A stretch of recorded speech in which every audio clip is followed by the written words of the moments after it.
In this video, I am going to show you how to close your Indeed account. Step 1. Navigate to the Indeed website and sign into your account using your credentials. 2. Once logged in, go to your account page where you manage your settings and preferences. 3. Look for a link or option that says Close my account or something similar. This option is usually found in the account settings or at the bottom of the page.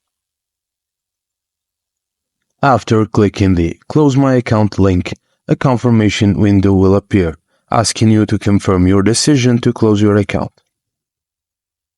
If you are certain about your decision, click on Close my account or a similarly labeled button within the confirmation window to permanently close your account.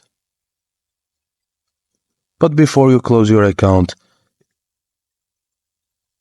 consider pausing alerts on the jobs on your email and set a resume to private so people can see it no more.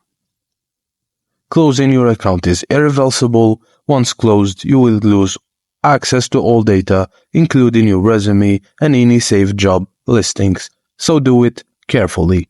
Thank you for watching, and please don't forget to like and subscribe for more.